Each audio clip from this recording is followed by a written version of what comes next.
को प्रणाम प्रणाम। हरे कृष्णा एवरीवन। हरे कृष्णा माता जी, हरे कृष्णा प्रभु जी। अभी स्टार्ट करेंगे। विल स्टार्ट विद अक्रूरा प्रभु। और आपको सबको टाइम पता है और आपका प्लेस भी पता है। जैसे चैट में लिखा था किसी ने कि if they are stuck with the pronunciation और something, so we are there to help. या एंड सीमा माता जी सेकंड चैप्टर पढ़ेंगी, और अगर कोई और भी लाइक प्रॉब्लम है किसी को तो then she will read more. पहले ही बोला था माता जी ने कि वो ज्यादा थोड़ा पढ़ना चाहते। वीडियो ऑन नहीं तो करे You don't need to put the videos on, Mataji. We're going to turn off the videos because last time it did not work. Bandwidth थोड़ा कम हो जाता है, yeah. पर आपको मर्जी है। अगर आपको Yeah. like if it is okay with the videos, then it's fine. हरे कृष्ण। नमो विष्णुपदाय कृष्णप्रेष्ठाय भूतले श्रीमते भक्तिवेदांत स्वामिनिति नामिने नमस्ते सरस्वती देवी गौरवाणी प्रचारिणी निर्विशेषा शून्यवादी पाश्चात्य देशतारिणी। ओम धन्य प्रभु नित्यानंदा श्री अद्वैत गदाधर शिवासादि गौर भक्तवृंदा। हरे कृष्णा कृष्णा कृष्णा हरे हरे, हरे राम राम हरे हरे। ओम नमो भगवते वासुदेवाय। ओम नमो भगवते वासुदेवाय। ओम नमो भगवते वासुदेवाय। प्रभु जी और यश प्रभु, अगर वो आप भी कोऑर्डिनेट कर रहे हैं तो लाइक किसी को कोई प्रॉब्लम है तो यू कैन आल्सो हेल्प। जी प्रभु जी, मैं यहीं पे हूँ। अगर बीच में किसी को हेल्प की जरूरत होगी तो मैं हेल्प कर सकता हूँ। प्रभु जी, अक्रूरा प्रभु, you can start to. Thank you so much. प्रभु आप म्यूट पे हैं। Okay. I'm starting with the chapter 1, so I will read the invocation. Om Ajnantimirandasya Jnananjana Shalakaya Chakshurunmilitam Yena Tasmai Shri Gurave Namaha। Shri Chaitanya Manobishtam Sthapitam Yena Bhutale Swayam Rupa Kadamayam Dadati Swapadantikam। हे कृष्ण करुणा सिंधो दीनबंधो जगत्पते गोपेश गोपिका कांत राधा कांत नमोस्तुते। तप्त कांचन गौरांगी राधे वृंदावनेश्वरी वृषभानुसुते देवी प्रणमामि हरिप्रिये। वाञ्छकल्पतरुभ्यश्च कृपा सिन्धुभ्य एव च पतितानां पावनेभ्यो वैष्णवेभ्यो नमो नमः। जय श्री कृष्ण चैतन्य प्रभु नित्यानंद श्री अद्वैत गदाधर शिवासादि गौर भक्तवृंद। हरे कृष्ण कृष्ण कृष्ण हरे हरे, हरे राम राम राम हरे हरे। भगवद गीता चैप्टर 1। कुरुक्षेत्र के युद्ध स्थल में सैन्य निरीक्षण। First verse. धृतराष्ट्र उवाच धर्मक्षेत्रे कुरुक्षेत्रे संवेतायुयुत्सव मामका पांडवाश्चैव किं कुर्वत संजय। धृतराष्ट्र ने कहा, हे संजय, धर्म भूमि कुरुक्षेत्र में युद्ध की इच्छा से एकत्र हुए मेरे तथा पांडु के पुत्रों ने क्या किया। संजय ने कहा, हे राजन, पांडु पुत्रों द्वारा सेना की व्यू रचना देखकर राजा दुर्योधन अपने गुरु के पास गया और उसने ये शब्द कहे, हे आचार्य, पांडु पुत्रों की विशाल सेना को देख, जिसे आपके बुद्धिमान शिष्य द्रुपद के पुत्र ने इतने कौशल से व्यवस्थित किया है।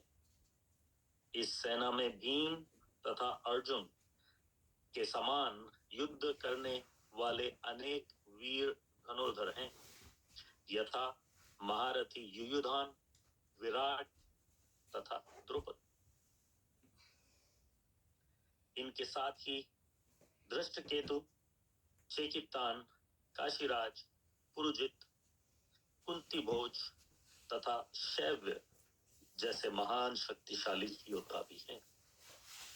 पराक्रमी युद्धमन्यु अत्यंत शक्तिशाली और तमोजा सुभद्रा के पुत्र तथा द्रौपदी के पुत्र ये सभी महारथी हैं। किंतु हे ब्राह्मण क्षेत्र से श्रेष्ठ, आपकी सूचना के लिए मैं अपनी सेना के उन नायकों के विषय में बताना चाहूंगा जो मेरी सेना को संचालित करने में विशेष रूप से निपुण है। मेरी सेना में स्वयं आप, भीष्म, कर्ण, कृपाचार्य, अश्वत्थामा, विकर्ण तथा सोमदत्त का पुत्र भूरिश्रवा आदि हैं, जो युद्ध में सदैव विजयी रहे। ऐसे अन्य अनेक वीर हैं जो मेरे लिए अपना जीवन त्याग करने के लिए उद्यत हैं।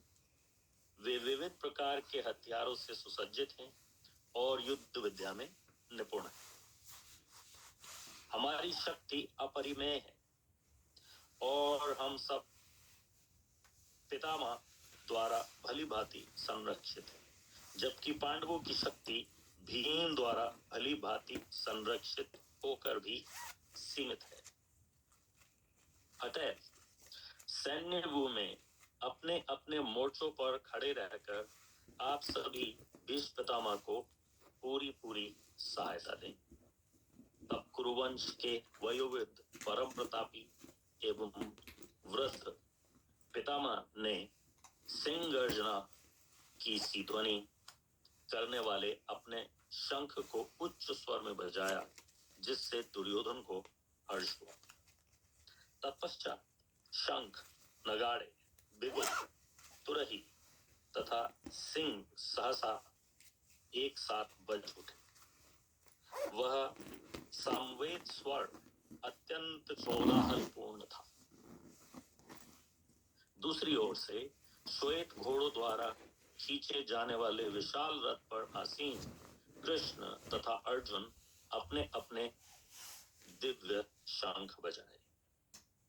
भगवान कृष्ण ने अपना पंचजन्य शंख बजाया, अर्जुन ने देवदत्त शंख और अति भोजी एवं अति मानवीय कार्य करने वाले भीम ने पौंड्र नामक भयंकर शंख बजाया। हे राजन, कुंती पुत्र राजा युधिष्ठिर ने अपना अनंत विजय नामक शंख बजाया तथा नकुल सहदेव ने सुघोष एवं मणिपुष्पक शंख बजाए। महान धनुर्धर काशीराज, परम योद्धा शिखंडी, धृष्टद्युम्न, विराट, अजय, सात्विक, द्रुपद, द्रौपदी के पुत्र तथा सुभद्रा के महाबाहु पुत्र आदि सबों ने अपने अपने शंख बजाए। इन विभिन्न शंखों की ध्वनि कोलाहलपूर्ण बन गई, जो आकाश तथा पृथ्वी को शब्दायमान करती हुई धृतराष्ट्र के पुत्रों के हृदयों को विदीर्ण करने लगी।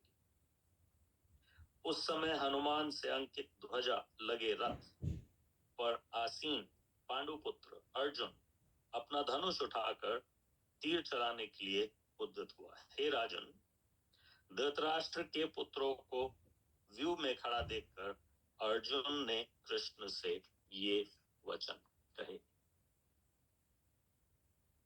अर्जुन ने कहा, हे अच्युत, कृपा करके मेरा रथ दोनों सेनाओं के बीच में ले चले, जिससे मैं यहाँ उपस्थित युद्ध की अभिलाषा रखने वालों को और शस्त्रों की इस महान परीक्षा में जिनसे मुझे संघर्ष करना है, उन्हें देख सकूं। मुझे उन लोगों को देखने दीजिए जो यहाँ पर धृतराष्ट्र के दुर्बुद्धि पुत्र दुर्योधन को प्रसन्न करने की इच्छा से लड़ने के लिए आए हुए हैं। संजय ने कहा, हे भरतवंशी, अर्जुन के द्वारा इस प्रकार संबोधित किए जाने पर भगवान कृष्ण ने दोनों दलों के बीच में उस उत्तम रथ को लाकर भीष्म, द्रोण तथा विश्व भर के अन्य समस्त राजाओं के सामने भगवान ने कहा कि हे पार्थ, यहाँ पर एकत्र सारे कुरुओं को देखो। अर्जुन ने वहां दोनों पक्षों की सेनाओं के मध्य में अपने चाचा, ताऊओं, पितामहों, गुरुओं, मामाओं, भाइयों, पुत्रों, पौत्रों, मित्रों, ससुरों और शुभचिंतकों को भी देखा। जब कुंती पुत्र अर्जुन ने मित्रों तथा संबंधियों की इन विभिन्न श्रेणियों को देखा तो वह करुणा से अभिभूत हो गया और इस प्रकार बोला। अर्जुन ने कहा, हे कृष्ण, इस प्रकार युद्ध की इच्छा रखने वाले अपने मित्रों तथा संबंधियों को अपने समक्ष उपस्थित देखकर मेरे शरीर के अंग कांप रहे हैं और मेरा मुंह सूखा जा रहा है। मेरा सारा शरीर कांप रहा है, मेरे रोंगटे खड़े हो रहे, मेरा गांडीव धनुष मेरे हाथ से सरक रहा है और मेरी त्वचा जल रही है। मैं यहाँ अब और अधिक खड़े होने में असमर्थ हूं। मैं अपने को भूल रहा हूं और मेरा सर चकरा रहा है। हे कृष्ण, मुझे केवल अमंगल के कारण दिख रहे हैं। हे कृष्ण, इस युद्ध में अपने ही स्वजनों का वध करने से ना तो मुझे कोई अच्छाई दिखती है और ना मैं उससे किसी प्रकार की विजय, राज्य या सुख की इच्छा रखता हूं। हे गोविंद, हमें राज्य, सुख अथवा इस जीवन से क्या लाभ, क्योंकि जिन सारे लोगों के लिए हम उन्हें चाहते हैं वे इस युद्ध भूमि में खड़े हैं। हे मधुसूदन, जब गुरुजन, पितृगण, पुत्रगण, पितामह, मामा, ससुर, पौत्रगण, साले तथा अन्य सारे संबंधी अपना अपना धन एवं प्राण देने के लिए तत्पर हैं और मेरे समक्ष खड़े हैं, तो फिर मैं इन सब को क्यों मारना चाहूंगा, भले ही वे मुझे क्यों ना मार डालें। हे जीवों के पालक, मैं इन सबों से लड़ने के लिए तैयार नहीं, भले ही मुझे तीनों लोग क्यों ना मिलते। इस पृथ्वी की तो बात ही छोड़ दे। भला धृतराष्ट्र के पुत्रों को मारकर हमें कौन सी प्रसन्नता मिलेगी। यदि हम ऐसे आतताइयों का वध करते हैं तो हम पर पाप चढ़ेगा। अतः यह उचित नहीं होगा कि हम धृतराष्ट्र के पुत्रों तथा उनके मित्रों का वध करें। हे लक्ष्मीपति कृष्ण, इससे हमें क्या लाभ और अपने ही कुटुंबियों को मारकर हम किस प्रकार सुखी हो सकते हैं। हे जनार्दन, यद्यपि लोभ से अभिभूत चित्त वाले ये लोग अपने परिवार को मारने या अपने मित्रों से द्रोह करने में कोई दोष नहीं देखते, किंतु हम लोग जो परिवार को विनष्ट करने में अपराध देख सकते हैं, ऐसे पाप कर्मों में क्यों प्रवृत्त हो। कुल का नाश होने पर सनातन कुल परंपरा नष्ट हो जाती है और इस तरह शेष कुल भी अधर्म में प्रवृत्त हो जाता है। हे कृष्ण, जब कुल में अधर्म प्रमुख हो जाता है तो कुल की स्त्रियां दूषित हो जाती और सतीत्व के पतन से ही वृष्णिवंशी अवांछित संतानें उत्पन्न होती हैं। अवांछित संतानों की वृद्धि से निश्चय ही परिवार के लिए तथा पारिवारिक परंपरा को विनष्ट करने वालों के लिए नारकीय जीवन उत्पन्न होता है। ऐसे पतित कुलों के पुरखे पितृ लोग गिर जाते हैं, क्योंकि उन्हें जल तथा पिंड दान देने की क्रियाएं समाप्त हो जाती हैं। जो लोग कुल परंपरा को विनष्ट करते हैं और इस तरह अवांछित संतानों को जन्म देते हैं, उनके दुष्कर्मों से समस्त प्रकार की सामुदायिक योजनाएं तथा पारिवारिक कल्याण कार्य विनष्ट हो जाते। हे प्रजापालक कृष्ण, मैंने गुरु परंपरा से सुना है कि जो लोग कुल धर्म का विनाश करते हैं वे सदैव नरक में वास करते हैं। ओ, कितने आश्चर्य की बात है कि हम सब जघन्य पाप कर्म करने के लिए इतने उद्यत हो रहे, राज्य सुख भोगने की इच्छा से प्रेरित होकर हम अपने ही संबंधियों को मारने पर तुले। यदि शस्त्रधारी धृतराष्ट्र के पुत्र मुझे निहत्ते ही रणभूमि में प्रतिरोध न करने वाले को मारे तो यह मेरे लिए श्रेष्ठ होगा। संजय ने कहा, युद्ध भूमि में इस प्रकार कहकर अर्जुन ने अपना धनुष तथा बाण एक ओर रख दिया और शोक संतप्त चित्त से रथ के आसन पर बैठ गया। हरे कृष्ण। चैप्टर 1 की जय। थैंक यू प्रभु, thank you so much. Hare Krishna.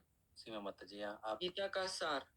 Sanjay ने कहा, करुणा से व्यक्त, शोक युक्त, अश्रुपूरित नेत्रों वाले अर्जुन को देखकर मधुसूदन कृष्ण ने यह शब्द कहे। श्री भगवान ने कहा, हे अर्जुन, तुम्हारे मन में यह कल्मश आया कैसे? यह उस मनुष्य के लिए तनिक भी अनुकूल नहीं है जो जीवन के मूल्य को जानता हो। इससे उच्च लोक की नहीं अपितु अपयश की प्राप्ति होती है। हे पार्थ पुत्र, इस हीन नपुंसकता को प्राप्त मत हो। नपुंसकता को प्राप्त मत हो, यह तुम्हें शोभा नहीं देती। हे शत्रुओं के दमन करता, हृदय की शुद्ध दुर्बलता को त्याग कर युद्ध के लिए खड़े हो।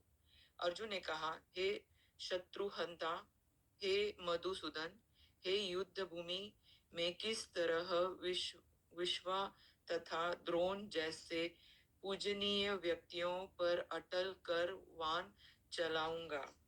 ऐसे महापुरुषों को जो मेरे गुरु हैं, उन्हें मार कर जीने की अपेक्षा इस संसार में भीख मांग कर खाना अच्छा है।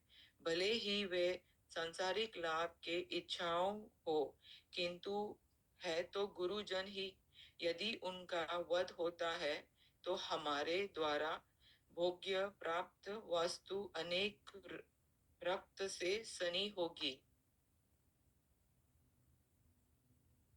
हम यह भी नहीं चाहते कि हमारे लिए क्या श्रेष्ठ है, उनको जिताने या उनके द्वारा जीते जाना। यदि हम धृतराष्ट्र के पुत्र का वध कर देते हैं तो हमें जीवित रहने की आवश्यकता नहीं है। फिर भी वे युद्ध भूमि में हमारे समक्ष खड़े हैं। अब मैं अपनी कृपण दुर्बलता के कारण अपना कर्तव्य भूल गया हूँ और सारा धैर्य खो चुका हूँ। ऐसी अवस्था में मैं आपसे पूछ रहा हूँ कि जो मेरे लिए श्रेयस्कर हो उसे निश्चित रूप से बताए। अब मैं आपका शिष्य हूँ और आपका शरणागत हूँ, कृपया मुझे उपदेश दे। मुझे ऐसे कोई साधन नहीं दिखता जो मेरी इंद्रियों को सुखाने वाले इस श्लोक को दूर कर सके। स्वर्ग पर देवताओं के अधिपत्य की तरह इस धन धान्य समस्त सारी पृथ्वी पर निष्कंठ राजा प्रताप प्राप्त करके भी मैं इस श्लोक को दूर नहीं कर सकूंगा। संजय ने कहा, इस प्रकार कहने के बाद शत्रुओं का दमन करने वाला अर्जुन कृष्ण से बोला, हे गोविंद, मैं युद्ध नहीं करूंगा, और चुप हो गया। हे भरतवंशी धृतराष्ट्र, उस समय दोनों सेनाओं के मध्य शोकमग्न अर्जुन से कृष्ण ने मानो हंसते हुए ये शब्द कहे। श्री भगवान ने कहा, तुम पंडितान पूर्ण वचन कहते हुए अनेक उनके लिए शोक कर रहे हो जो शोक करने योग्य नहीं है। जो विद्वान होते हैं वे न तो जीवित के लिए न ही मृत्यु के लिए शोक करते हैं। ऐसे कभी नहीं हुआ कि मैंने रहा हो या तुम न रहे हो, अथवा ये समस्त राजा न रहे हो, और न ऐसा है कि भविष्य में हम लोग नहीं रहेंगे। जिस प्रकार शरीरधारी आत्मा इस शरीर के बाल्यावस्था से तरुणावस्था और फिर वृद्धावस्था से निरंतर अग्रसर होता रहता है, उसी प्रकार मृत्यु होने पर आत्मा दूसरे शरीर में चला जाता है। धीर व्यक्त ऐसे व्यक्ति परिवर्तन से मोह को प्राप्त नहीं होता। हे कुंती पुत्र, सुख तथा दुख का क्षणिक उदय तथा कालक्रम में उनका अंतधरण होना सर्दी तथा गर्मी की ऋतुओं के आने जाने के समान है। हे भरतवंशी, हे इंद्र बोध से उत्पन्न होते हैं, और मनुष्य को चाहिए कि अविचल भाव से उनके सहन करना सीखे। हे पुरुष श्रेष्ठ, जो पुरुष सुख तथा दुख में विचलित नहीं होते और इन दोनों में समभाव रखते हैं, वह निश्चित रूप से मुक्त हो गए योग्य है। तत्वदर्शियों ने यह निष्कर्म निकाला है कि अस्त का तो कोई चिरस्थायित्व नहीं है, चिरस्थायित्व नहीं है, अपरिवर्तित रहता है। उन्होंने इन दोनों की प्रकृति के अध्ययन द्वारा यह निष्कर्ष निकाला है। जो सारे शरीर में व्याप्त है, उससे ही तुम अविनाशी समझो। उस अवश्य आत्मा को नष्ट करने में कोई भी समर्थ नहीं है। अविनाशी, अप्रमेय तथा शाश्वत जीव के भौतिक शरीर का अंत अवश्यंभावी है। अतः हे भरतवंशी, युद्ध करो। जो इस जीव आत्मा को मारने वाला समझाता है तथा जो इसे मरा हुआ समझता है, वे दोनों ही अज्ञानी है, क्योंकि आत्मा न तो मरता है और न मारा जाता है। आत्मा के लिए किसी भी काल में न तो जन्म है न मृत्यु। वह न तो कभी जन्मा है और न जन्म लेता है और न जन्म लेगा। वह अजन्मा, नित्य, शक्त तथा पुरातन है। शरीर के मारे जाने पर वह मारा नहीं जाता। हे पार्थ, जो व्यक्ति यह जानता है कि आत्मा अविनाशी, अजन्म, शाश्वत तथा अव्यास है, वह भला किसी को कैसे मार सकता है, यह मरवा सकता है। जिस प्रकार मनुष्य पुराने वस्त्र को त्याग कर नए वस्त्र धारण करता है, उसी प्रकार आत्मा पुराने तथा व्यर्थ के शरीरों को त्याग कर नवीन भौतिक शरीर धारण करता है। यह आत्मा न तो कभी किसी शस्त्र द्वारा खंड खंड किया जा सकता है, न अग्नि द्वारा जलाया जा सकता है, न जल द्वारा भिगोया या वायु द्वारा सुखाया जा सकता है। यह आत्मा अखंडित तथा अधूलनाशील शील है। ओके, इसे न तो जलाया जा सकता है, न ही सुखाया जा सकता है। यह शाश्वत, सर्वव्यापी, अविकारी, स्वर तथा सदैव एक सा रहने वाला है।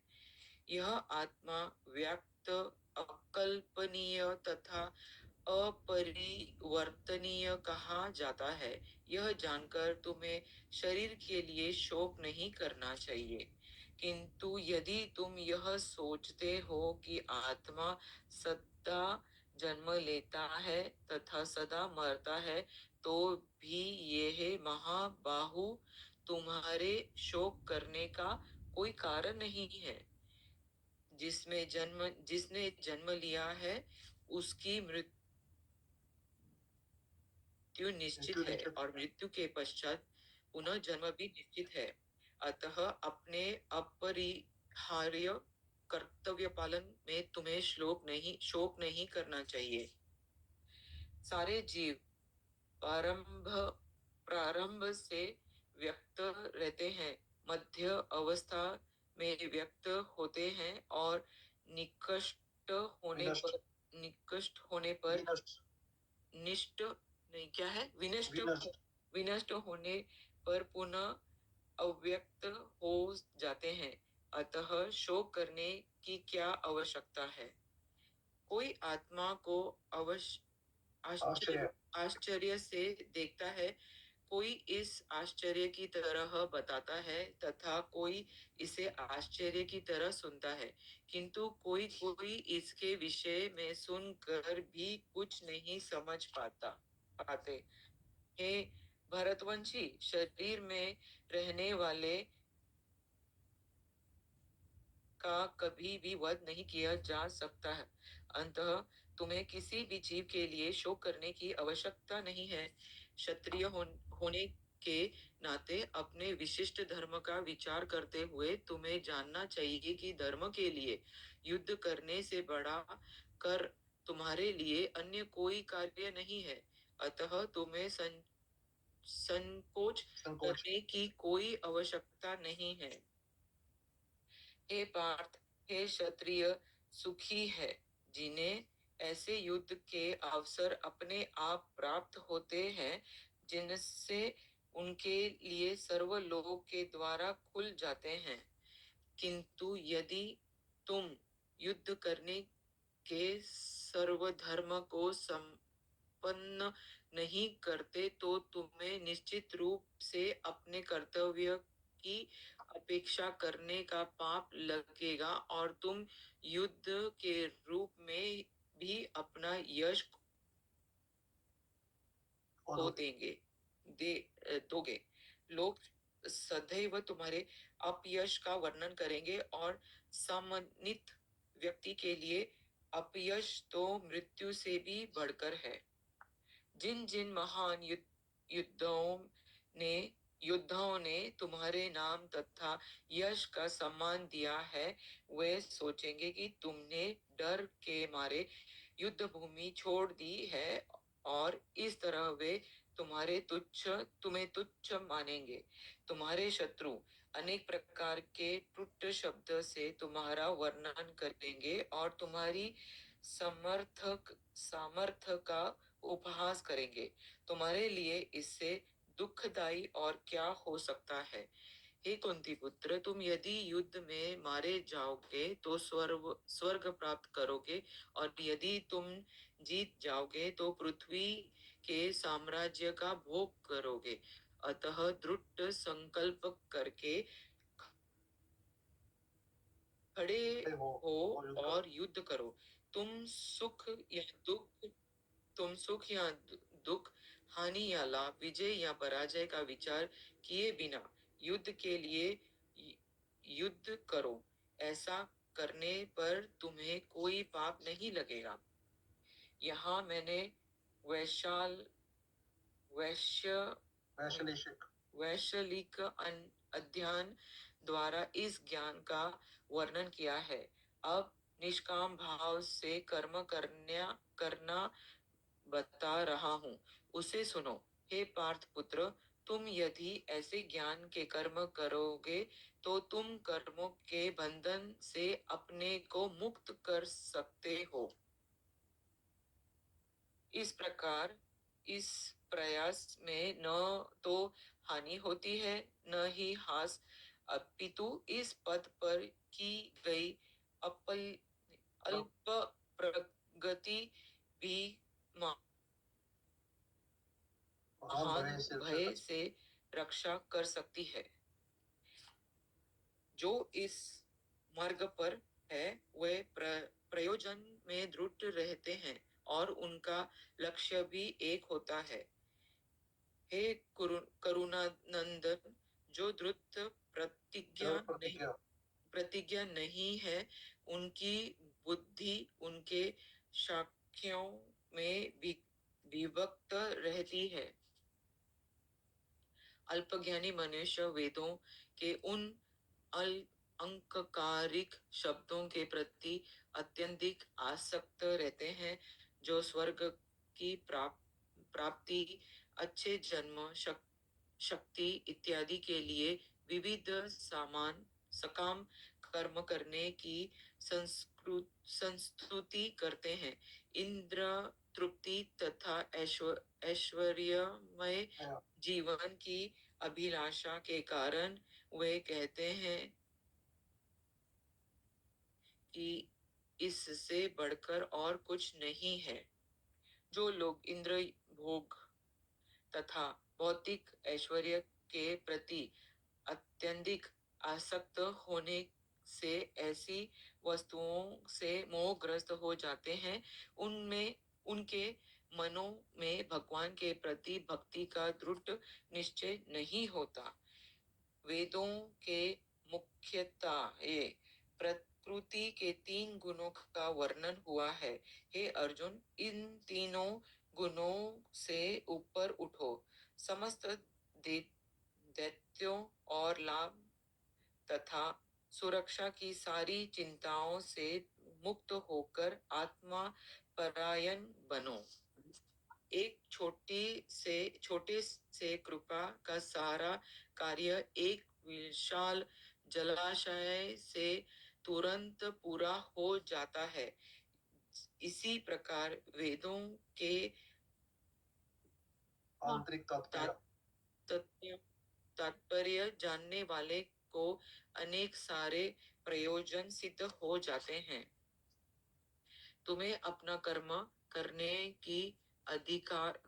का अधिकार है, किंतु कर्म के फलों के तुम अधिकारी नहीं हो। तुम न तो कभी अपने आप को अपने कर्मों के फलों का कारण मानो, न ही कर्मों के कारण मैं कभी आसक्त हो। हे अर्जुन, जय अथवा पराजय की समस्त आसक्ति त्याग कर सब लाभ से अपना कर्म करो। ऐसी समता योग कहलाती है। हे धनंजय, भक्ति के द्वारा समस्त गहित कर्मों से दूर रहो और उसी भाव से भगवान की शरण ग्रहण करो। जो व्यक्ति अपने सकाम कर्म फलों को भोगना चाहता है वे कृपेन है। भक्ति के संकल्प मनुष्य इस जीवन में ही अच्छे तथा बुरे कार्यों से अपने को मुक्त कर लेता है। अतः बाकी लोग अपना म्यूट कर दे प्लीज। बीच में किसी का चल रहा है, आरती शर्मा जी एक है, माता जी एक बीच में श्याम संगीत माला लिखा हुआ है, उसको प्लीज म्यूट कर दीजिए आप अपना। सॉरी।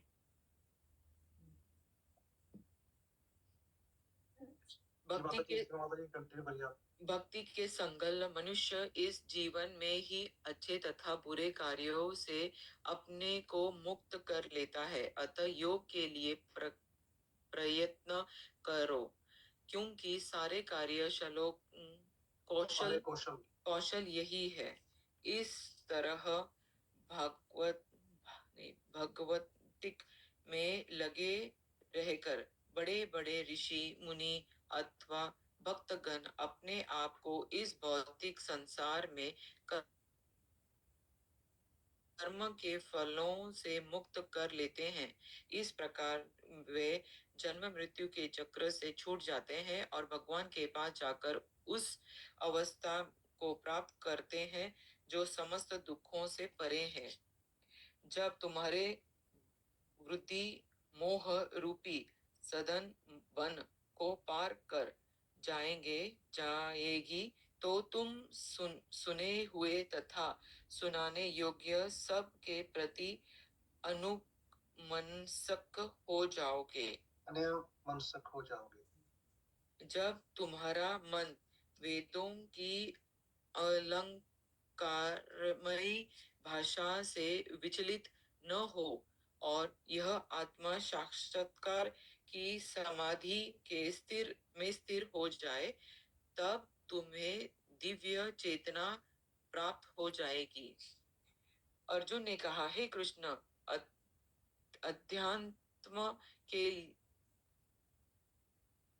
अध्यात्म में लीन चेतना वाले व्यक्ति आध्यात्मिक में लीन चेतना वाले व्यक्ति के क्या लक्षण है, वह कैसे बोलते हैं तथा उसकी भाषा क्या है, वह किस तरह बैठते हैं और चलते हैं।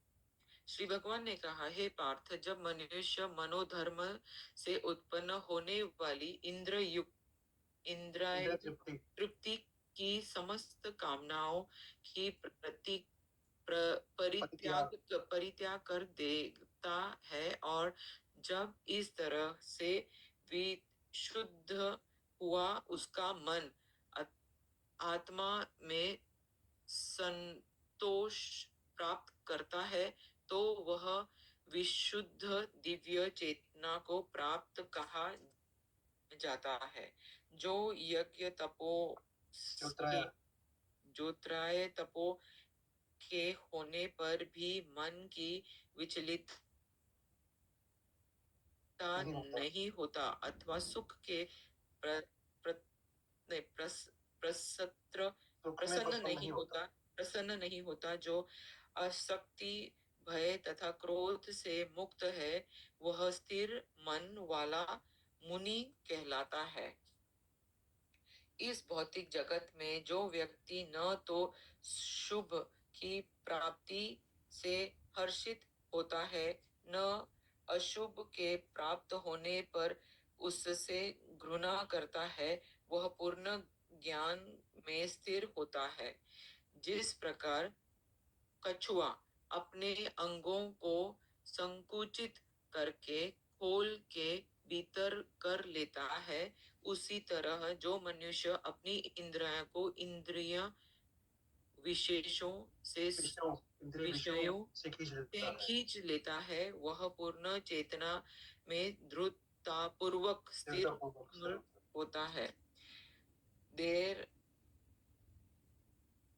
देहधारी जीव इंद्रिय भोग से भले ही निवृत्त हो जाए, पर उसमें इंद्रिय भोगों की इच्छा बनी रहती है, लेकिन उत्तम रस के अनुभव होने से ऐसे कार्य को बंद करने पर वह भक्ति में स्थिर हो जाता है।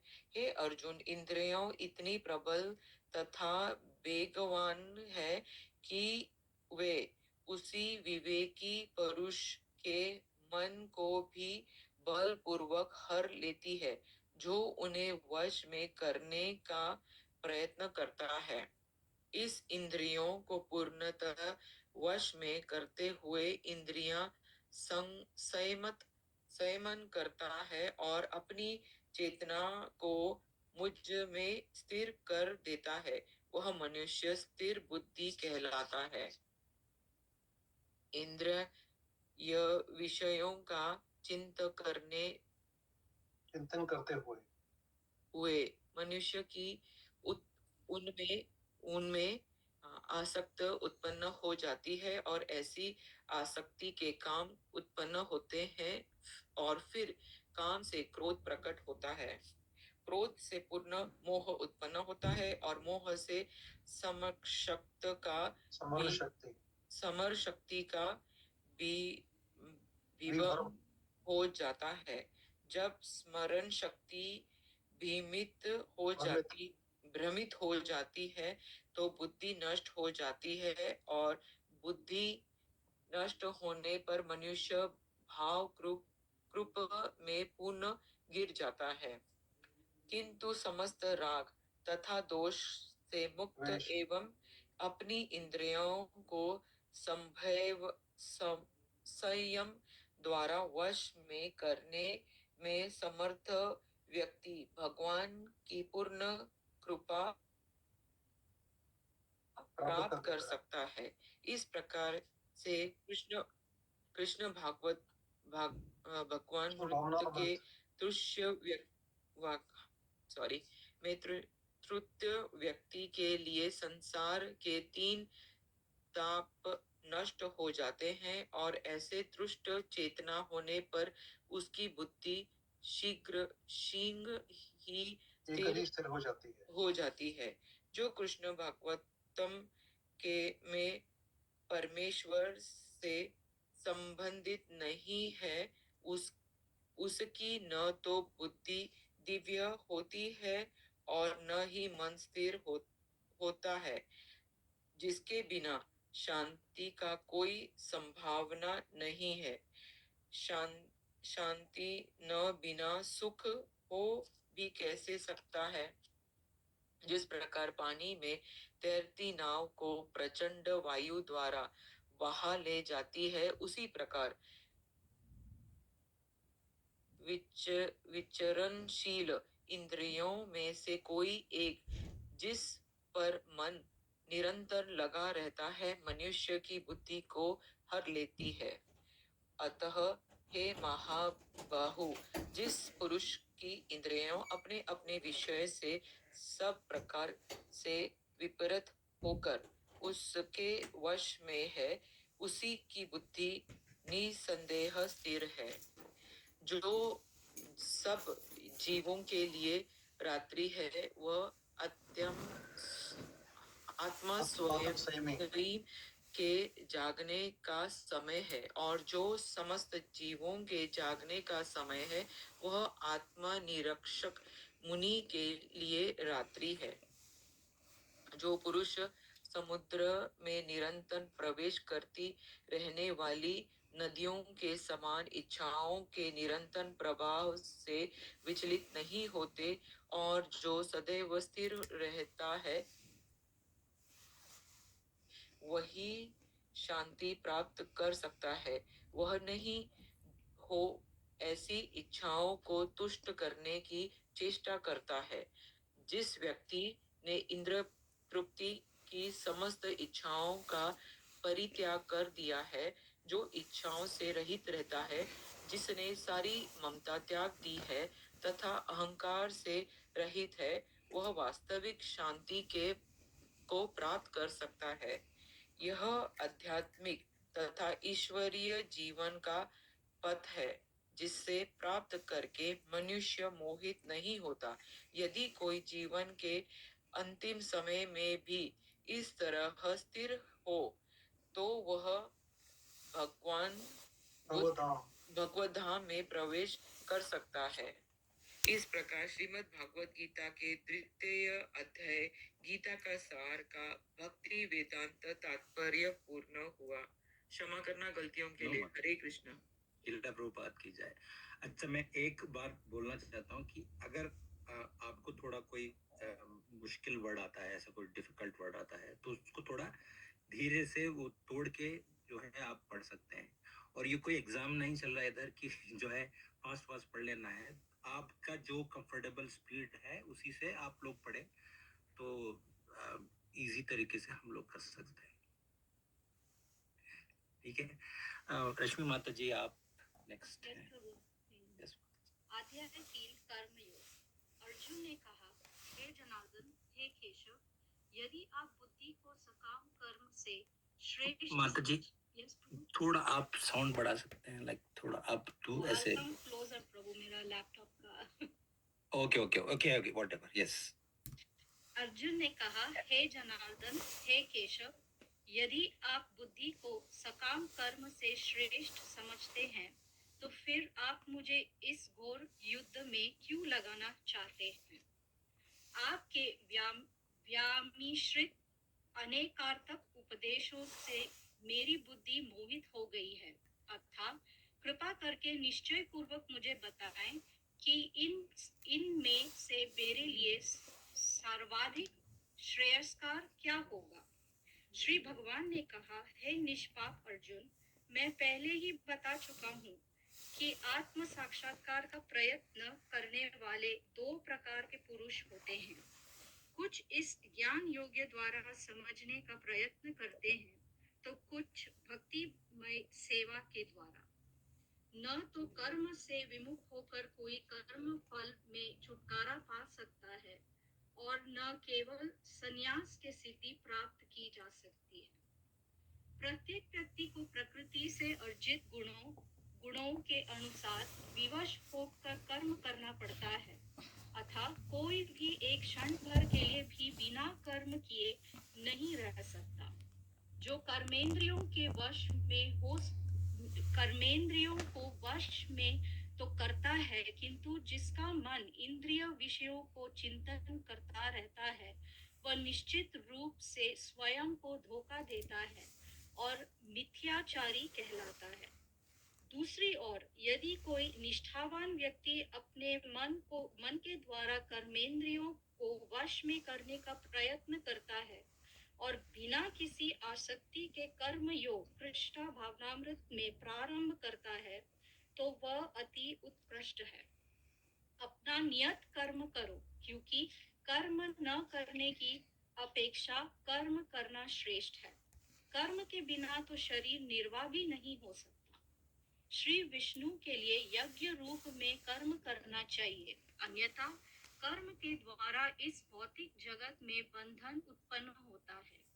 अतः हे कुंती पुत्र, उनकी प्रसन्नता के लिए अपने नियत कर्म करो। इस तरह तुम बंधन से सदा मुक्त रहोगे। सृष्टि के प्रारंभ में समस्त प्राणियों के स्वामी प्रजापति ने विष्णु के लिए यज्ञ सहित मनुष्यों तथा देवताओं की संततियों को रचा और उनसे कहा, तुम इस यज्ञ से सुखी रहो कि इसके करने से तुम्हें सुखपूर्वक रहने तथा मुक्ति प्राप्त करने के लिए समस्त वांछित वस्तुएं प्राप्त हो सकेंगी। यज्ञों के द्वारा प्रसन्न होकर देवता तुम्हें भी प्रसन्न करेंगे और इस तरह मनुष्यों तथा देवताओं के मध्य सहयोग से सबों को संपन्नता प्राप्त होगी। जीवन की विभिन्न आवश्यकताओं की पूर्ति करने वाले विभिन्न देवता यज्ञ संपन्न होने पर प्रसन्न होकर तुम्हारी सारी आवश्यकताओं की पूर्ति करेंगे। किंतु जो इन उपहारों को देवताओं को अर्पित किए बिना भोगता है, वह निश्चित रूप से चोर है। भगवान के भक्ति सभी प्रकार के पापों से मुक्त हो जाते हैं, क्योंकि वे यज्ञ में अर्पित किए भोजन प्रसाद को खाते हैं। अन्य लोग जो अपने इंद्रिय सुख के लिए भोजन बनाते हैं, वे निश्चित रूप से पाप खाते हैं। सारे प्राणी अन्न पर आश्रित हैं, जो वर्षा से उत्पन्न होता है। वर्षा यज्ञ संपन्न करने से होती है और यज्ञ नियत कर्मों से उत्पन्न होता है। वेदों में नियमित कर्मों का विधान है और ये वेद साक्षात श्री भगवान परब्रह्म से प्रकट हुए हैं। फलतः सर्वव्यापी ब्रह्मा यज्ञ कर्मों में सदा स्थित रहता है। हे प्रिय अर्जुन, जो मानव जीवन में इस प्रकार वेदों द्वारा स्थापित यज्ञ चक्र का पालन नहीं करता, वह निश्चय ही पापमय जीवन व्यतीत करता है। ऐसा व्यक्ति केवल इंद्रियों की दृष्टि के लिए व्यर्थ ही जीवित रहता है। किंतु जो व्यक्ति आत्मा में ही आनंद लेता है तथा जिसका जीवन आत्म साक्षात्कार युक्त है और जो अपने अपने में ही पूर्णतः संतुष्ट रहता है, उसके लिए कुछ करणीय कर्तव्य नहीं होता। स्वरूप सिद्धि व्यक्ति के लिए न तो अपने नियत कर्मों को करने की आवश्यकता रह जाती है, न ऐसा कर्म न करने का कोई कारण नहीं रहता, जो उसे किसी अन्य जीव पर निर्भर रहने का आवश्यकता भी नहीं रह जाती। अतः कर्म फल में आसक्त हुए बिना मनुष्य को अपना कर्तव्य समझकर निरंतर कर्म करते रहना चाहिए, क्योंकि अनासक्त होकर कर्म करने से उसे परब्रह्म परम की प्राप्ति होती है। जनक जैसे राजाओं ने केवल नियत कर्मों को करने से ही सिद्धि प्राप्त की, अतः सामान्य जनों को शिक्षित करने की दृष्टि से तुम्हें कर्म करना चाहिए। महापुरुष जो आचरण करता है, सामान्य व्यक्ति उसी का अनुसरण करते हैं। वह अपने अनुसरणीय कार्यों से जो आदर्श प्रस्तुत करता है, संपूर्ण विश्व उसका अनुसरण करता है। हे पार्थ पुत्र, हे प्रथा पुत्र, तीनों लोकों में मेरे लिए कोई भी कर्म नियत नहीं है। न मुझे किसी वस्तु का अभाव है और न आवश्यकता ही है, तो भी मैं नियत कर्म करने में तत्पर रहता हूँ, क्योंकि यदि मैं नियत कर्म को सावधानी पूर्वक न करूं, तो हे पार्थ, यह निश्चित है कि सारे मनुष्य मेरे पथ का ही अनुगमन करेंगे। यदि मैं नियत कर्म न करूं, तो ये सारे लोग नष्ट हो जाएं। तब मैं अवांछित जन समुदाय वर्णाशंकर को उत्पन्न करने का कारण हो जाऊंगा और इस तरह संपूर्ण प्राणियों को शांति का विनाशक बनूंगा।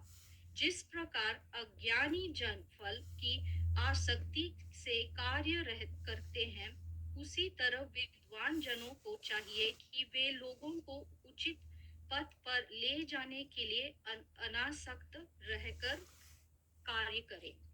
विद्वान व्यक्ति को चाहिए कि वह सकाम कर्मों से आसक्त अज्ञानी पुरुषों को कर्म करने से रोके नहीं, ताकि उनमें मन विचलित न हो, अपितु भक्ति भाव से कर्म करते हुए वह उन्हें सभी प्रकार के कार्यों में लगाए, जिससे कृष्ण भावनामृत का क्रमिक विकास हो।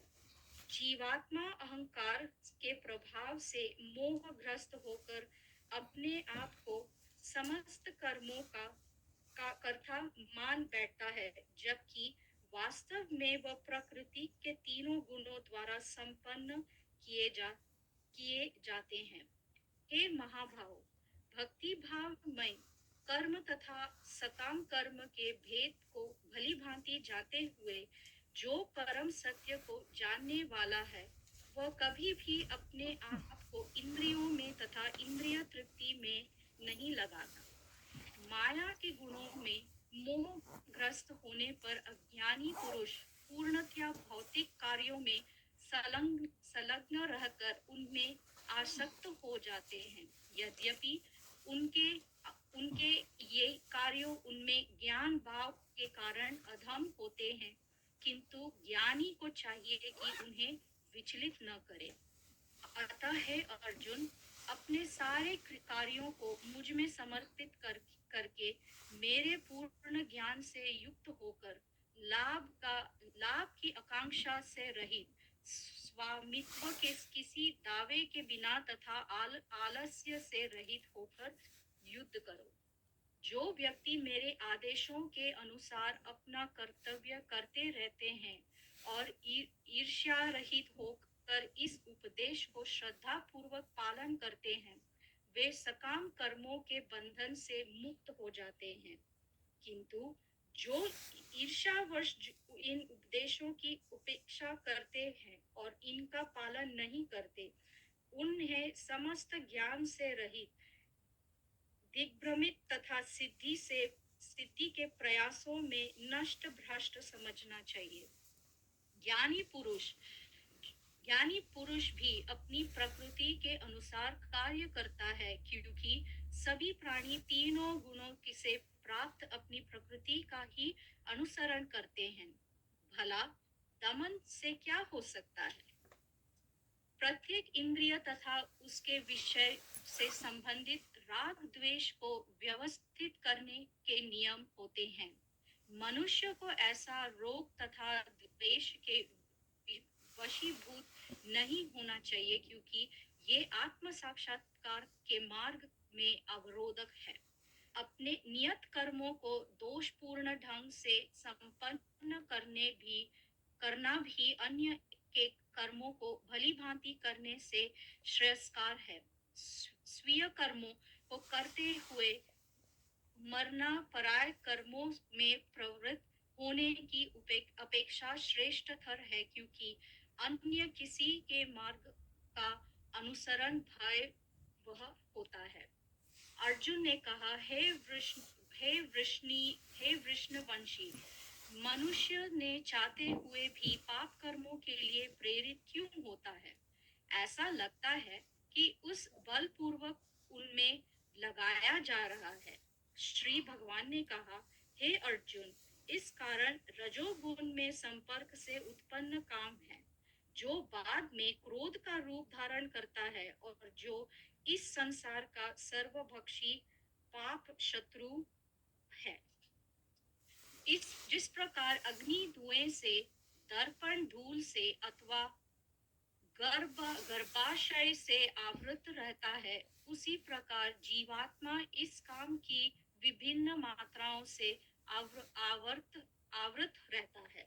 इस प्रकार ज्ञान में जीवात्मा की शब्द चेतना उसकी काम रूपी नियत शत्रु से ढकी रहती है, जो कभी भी तुष्ट नहीं होता और अग्नि के समान जलता रहता है।